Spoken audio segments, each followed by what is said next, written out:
Welcome to DRGLT Economics. In this podcast, I want to discuss the armed conflict in Eastern Europe, in Ukraine, as we enter the second year in which this war is still taking place. Of course, I understand that the war is not yet 1 year old, but as 2023 enters and new challenges seems to be popping up, and as we are almost ready to fully get over this, virus thing, I think it's really interesting to take a look back at the conflict and looking forward and see what are some of the possibilities. And with this in mind, I'm going to divide today's podcast into two parts. The first step, I want to look at the big picture of what has happened, what the current situation is, and I want to really look at the non-military and military aspect. Of course, I understand that I'm not really a military expert, nor am I really an economics expert, but I want to look at these issues and discuss them a little bit. And then in the second part of today's podcast, I want to make some predictions on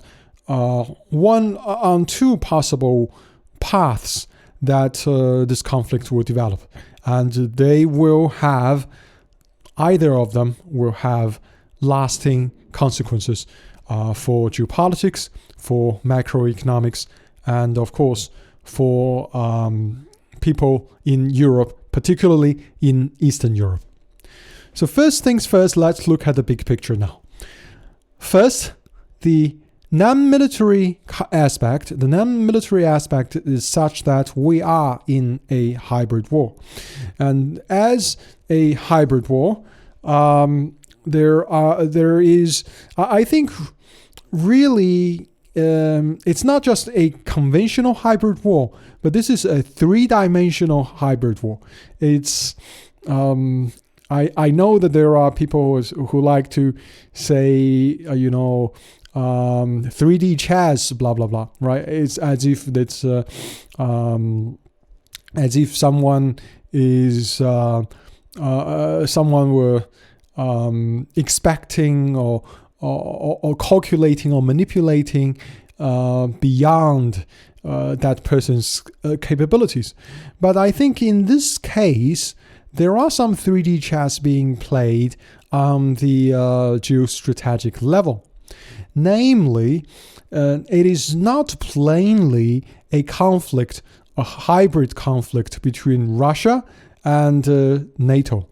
But within the NATO states, it is clear that we now have several groups, right? There is the boss within the NATO, the patron, and then there are several client states, very loyal, bulldogs, that include bulldog. Let's say the bulldog. I'm not going to name them, and some chihuahuas. They are the most loyal. And then we have Germany. We have also France. We have Italy. They each have their own interests, and they each want to manipulate the situation in a direction that harms themselves the least and benefits themselves the most. Some countries, of course, are more are in a position that allows them to affords them more maneuvering space, whereas there are other countries that don't have that level of autonomy strategically. I'm not going to really go into details. I think just by purely alluding to them, my listeners should already have some ideas on what I'm talking about. Because in this podcast, I'm not really interested in going into the details on who has done what and what their specific interests are. Just know that they all have their specific interests. And of course, the people who are the most miserable in this case is the country, the people who lack totally any autonomy, who have not chosen, to the largest extent, who have not chosen to be involved in this military conflict, at least not directly, and who are really simply pawns in this conflict, and those are the Ukrainians. They are being basically expanded in this conflict, and this is perhaps the saddest aspect of it. And the other, whether it's the Europeans, of course, I know there are some commentators who suggest that the Europeans are also somewhat being sacrificed to some extent, but nevertheless, they have some strategic autonomy.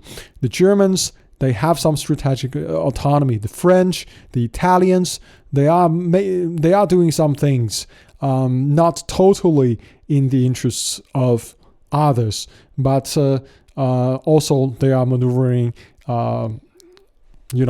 I think I'm actually here saying too much. I'm just saying too much and saying the same things again and again.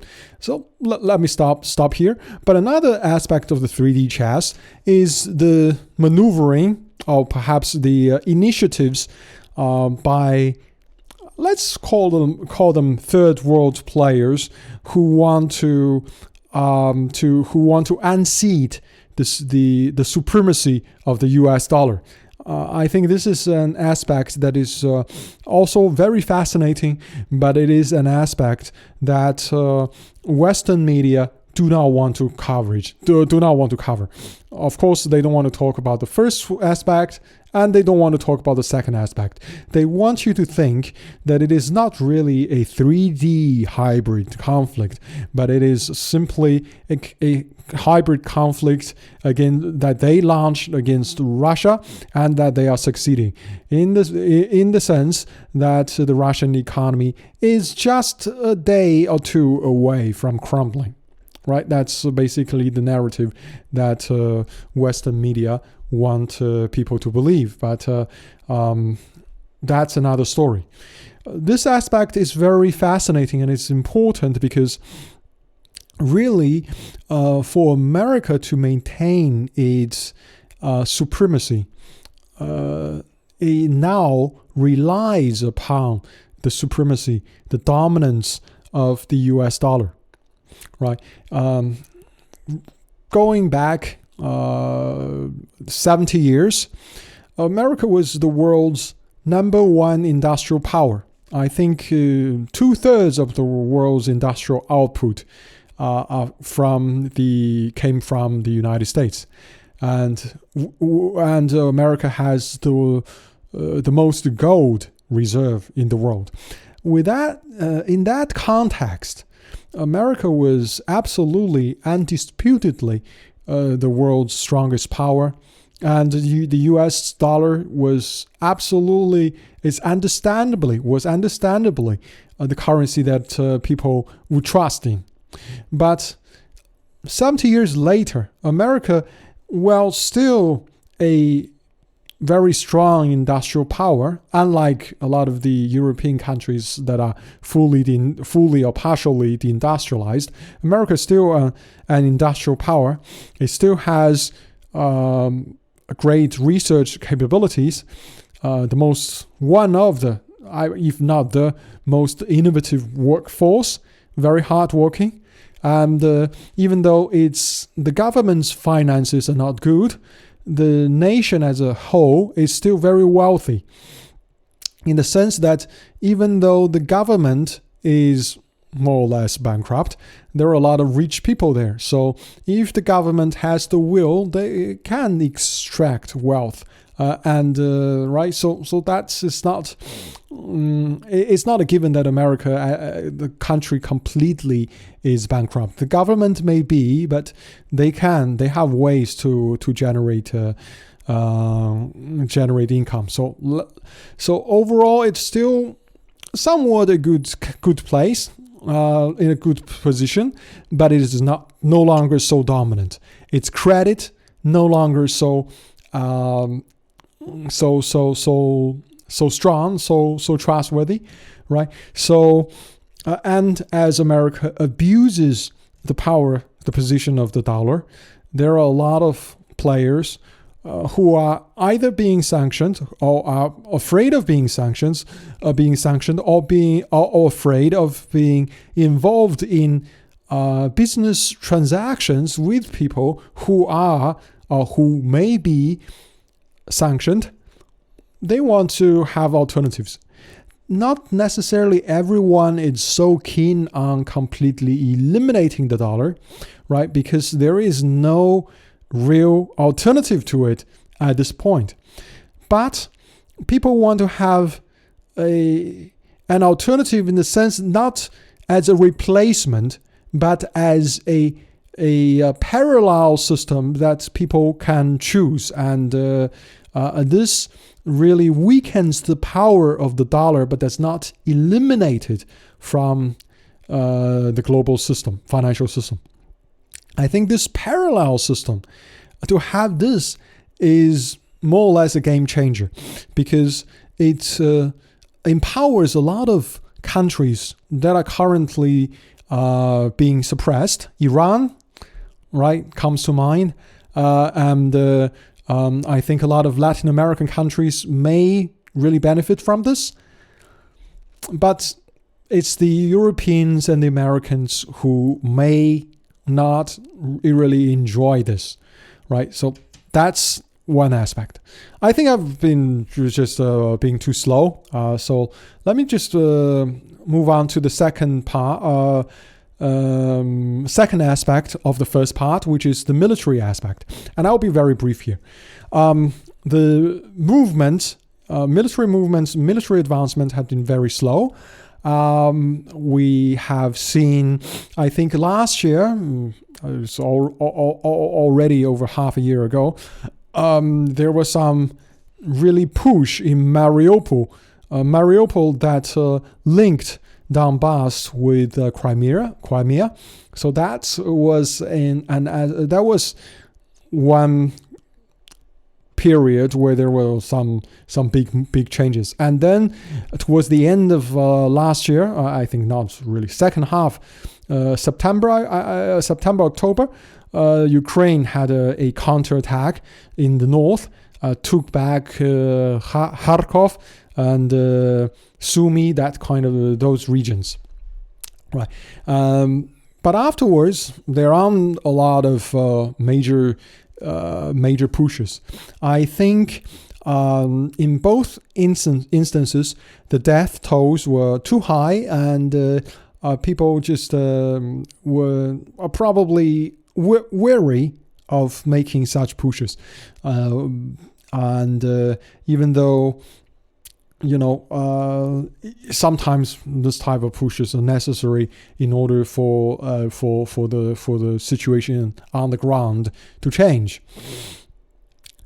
And I think this Ursula person has acknowledged publicly that the death tolls on the Ukrainian side was and has been high. I think the number was 100,000. She said officers, but I think probably she meant troops not all military personnel, not all officers, because to have 100,000 officers dead, that would mean half a million or more soldiers all dead. I don't think the death toll is on that level, but the casualties perhaps 500,000, probably. On the Ukrainian side, and a little bit lower on the Russian side, because after Mariupol, the Russians stopped really making pushes. But nevertheless, from what I've been reading, the Russians also are suffering a lot of casualties and deaths, which is inevitable, right? When you have modern warfare, and this is really modern warfare, trench warfare, there's going to be a lot of death, and I think eventually there will have to be a peaceful solution, but this solution needs to be political. There needs to be a political solution to this problem, and we currently don't have the circumstances, don't have the right conditions for a political solution to be reached. And so, that's the situation. There are a lot of talks about weapons, sending weapons, different types of weapons to the Ukrainians. There were howitzers, there were tanks, and they were talking also about fighter jets. I think these are being really more and more far-fetched, because howitzers, I guess, when you train a few weeks, you get used to it. You may be good at it. Tanks, especially different tanks, different models of tanks from different countries, it's going to be very difficult to manage, right? Logistically, it's going to be very difficult, and to train people to be very good at using the tanks, it's going to be difficult, because it's unlike howitzers where you shoot from a distance. Tanks are really used only in closed combat, right? And a very important skill is to be able to load and shoot while the tank is moving. If you can't do that, you're a target, and that means that it's much more difficult to be able to become proficient in tanks. And then they were talking about fighter jets, which is really ridiculous, because if we're talking about a new fighter jet, it would take a year, 2 years to train someone to be somewhat proficient at flying a fighter jet. So there is simply no time for this to happen. And of course, there's the option of sending in combat troops alongside these weapons, but those will be basically volunteers, and there are some political repercussions that necessarily these countries will suffer domestically when these volunteers die, because the reason that the Ukrainians need these weapons is not because they never had these weapons, but because they lost these weapons, and as these weapons were lost, death tolls rose. Right, so that's the situation. Now let's move on to the second part of today's podcast. I'm going to talk a bit faster in order to hopefully wrap this up in under 30 minutes. Right. So this year, I believe 2023 is going to be a very decisive year, because as the war enters the second year, I think the Russians, I think they still have some initiatives, and they have a decision to make. They can make this, they can keep the current pace, or they can accelerate. And the Americans also have initiatives. They can try to make this a forever war, or maybe they can switch gears and pull out. before the cost is too high. Let me analyze this a little bit. First, on the side of the Russians, it is possible that they are wary of high death tolls, and they also want to they don't want to seem to be too harsh on the Ukrainians, and this is partly because of the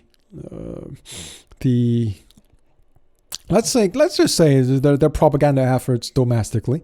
They want the Russian people to think that they are liberating the Ukrainians, at least the Russian-speaking Ukrainians, from a repressive regime, right? So they can't be seen to be too tough against the Ukrainians, especially they are as they refer to the Ukrainians as a brotherly nation. But at the same time, if they don't really make big pushes and suffer the necessary losses, they won't be able to conclude this war in a timely fashion. And as new troops come in from the Ukrainian side, and as volunteers come in from Eastern Europe and perhaps even from some of the Western European countries with weapons, over time it will be harder and harder to really make this sudden change. And this basically, this is a choice that the Russians have to make.